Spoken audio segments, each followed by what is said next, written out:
नमस्कृत्य नरं चैव नरोत्तमं देवीं सरस्वतीं व्यासं ततो जयमुदीरयेत्।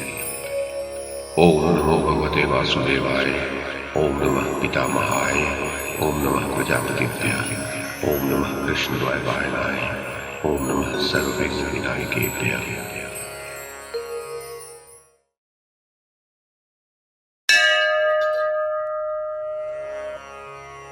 वैशंपायन जी कहते हैं, महाराज जन्मेजय, धर्मात्मा राजा युधिष्ठिर का चित्त शोक से व्याकुल हो उठा था। वे महारथी कर्ण का स्मरण करके दुख से संतप्त हो शोक में डूब गए। दुख और शोक से आविष्ट हो वे बारंबार दीर्घ श्वास खींचने लगे और अर्जुन को देखकर शोक से पीड़ित हो बोले, अर्जुन, यदि हम लोग वृष्णिवंशी तथा अंधक वंशी क्षत्रियों की नगरी द्वारका में जाकर भीख मांगते हुए अपना जीवन निर्वाह कर लेते तो आज अपने कुटुंब को निर्वंश करके हम इस दुर्दशा को प्राप्त नहीं होते। हमारे शत्रुओं का मनोरथ पूर्ण हुआ, क्योंकि वे हमारे कुल का विनाश देखकर प्रसन्न होंगे। कौरवों का प्रयोजन तो उनके जीवन के साथ ही समाप्त हो गया। आत्मीय जनों को मारकर स्वयं ही अपनी हत्या करके हम कौन सा धर्म का फल प्राप्त करेंगे। क्षत्रियों के आचार, बल, पुरुषार्थ और अमरश को धिक्कार है, जिनके कारण हम ऐसी विपत्ति में पड़ गए। क्षमा, मन और इंद्रियों का संयम, बाहर भीतर की शुद्धि, वैराग्य, ईर्ष्या का अभाव, अहिंसा और सत्य भाषण, ये वनवासियों के नित्य धर्म ही श्रेष्ठ हैं। हम लोग तो लोभ और मोह के कारण राज्य लाभ के सुख का अनुभव करने की इच्छा से दंभ और अभिमान का आश्रय लेकर इस दुर्दशा में फंस गए। जब हमने पृथ्वी पर विजय की इच्छा रखने वाले अपने बंधु बांधवों को मारा गया देख लिया, तब हमें इस समय तीनों लोगों का राज्य देकर भी कोई प्रसन्न नहीं कर सकता। हाय, हम लोगों ने इस तुच्छ पृथ्वी के लिए अवध्य राजाओं की भी हत्या की और अब उन्हें छोड़कर बंधु बांधवों से हीन हो अर्थ भ्रष्ट की भांति जीवन व्यतीत कर रहे हैं। जैसे मांस के लोभी श्वान को अशुभ की प्राप्ति होती है, उसी प्रकार राज्य में आसक्त हुए हम लोगों को भी अनिष्ट प्राप्त हुआ है। अतः हमारे लिए मांस तुल्य राज्य का पाना अभिष्ट नहीं है, उसका परित्याग ही अभिष्ट होना चाहिए। ये जो हमारे सगे संबंधी मारे गए हैं, इनका परित्याग तो हमें समस्त पृथ्वी, राशि राशि स्वर्ण और समूचे गौ अश्व पाकर भी नहीं करना चाहिए था। वे काम और क्रोध के वशीभूत थे, हर्ष और रोष से भरे हुए थे, अतः मृत्यु रूपी रथ पर सवार हो यमलोक चले गए। सभी पिता तपस्या, ब्रह्मचर्य पालन, सत्य भाषण तथा तितिक्षा आदि साधनों द्वारा अनेक कल्याणमय गुणों से युक्त बहुत से पुत्र पाना चाहते हैं।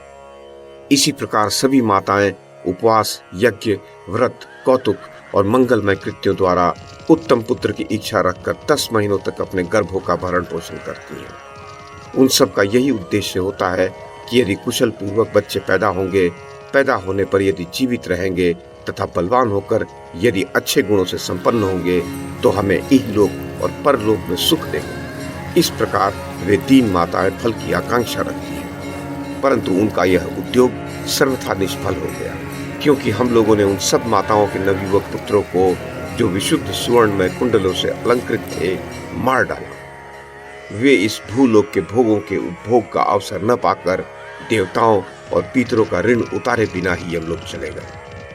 माँ, इन राजाओं के माता पिता जब इनके द्वारा उपार्जित धन और रत्न आदि के उपभोग की आशा करने लगे, तभी वे मारे गए। जो लोग कामना और खींच से युक्त हो क्रोध और हर्ष के कारण अपना संतुलन खो बैठते हैं, वे कभी कहीं किंचन मात्र भी विजय का फल नहीं भोग सकते।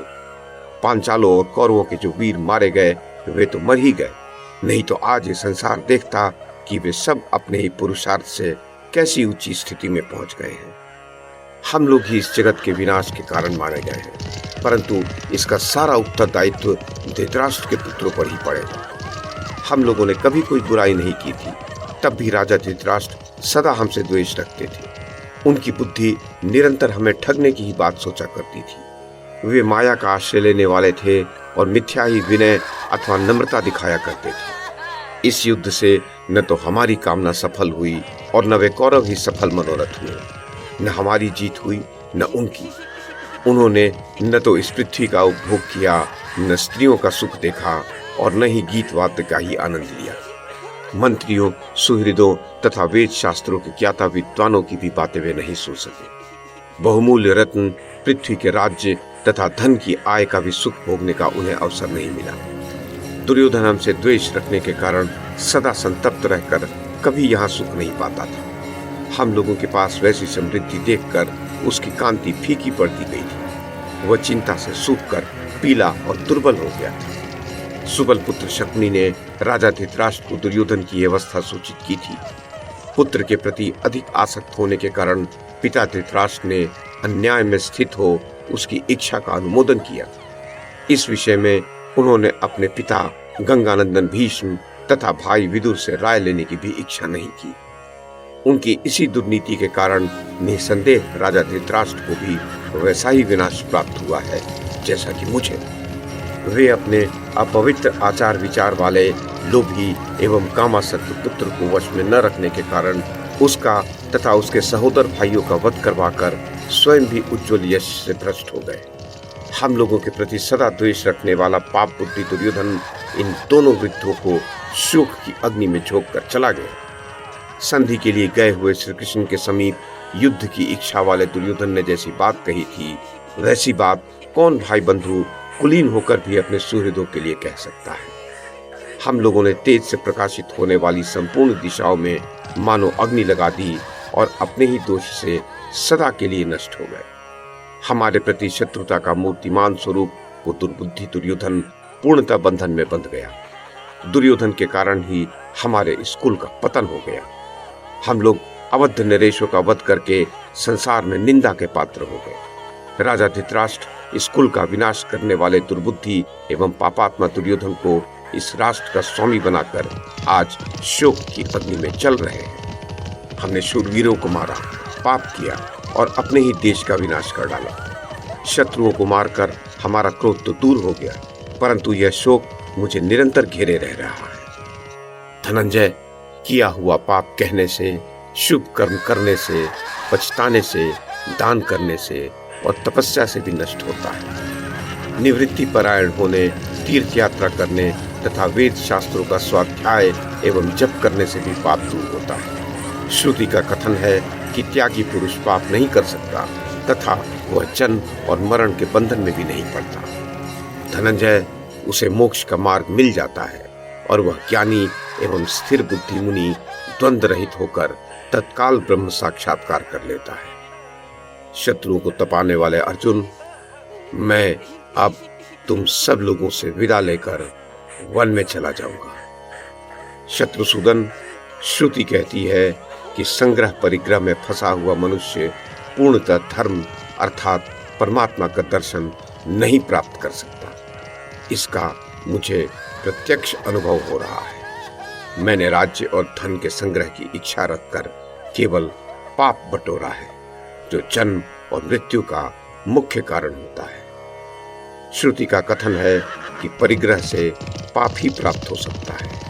अतः मैं परिग्रह छोड़कर सारे राज्य और इसके सुखों को लात मारकर बंधन मुक्त हो शोक और ममता से ऊपर उठकर कहीं वन में चला जाऊंगा।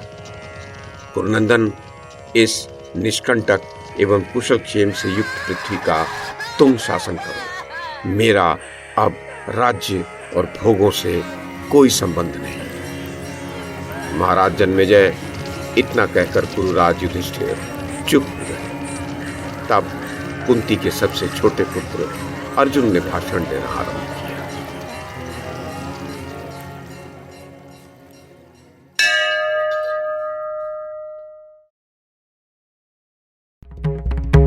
YouTube के माध्यम से महाभारत की कथा को एक श्रृंखला के रूप में प्रस्तुत करने का हमारा ये प्रयास यदि आपको सराहनीय लगा हो तो कृपया इस कड़ी को लाइक और शेयर करें, चैनल को सब्सक्राइब करें और बेल आइकन को दबाएं। साथ में अन्य लोगों को भी देखने के लिए प्रेरित करें। धन्यवाद और नमस्कार।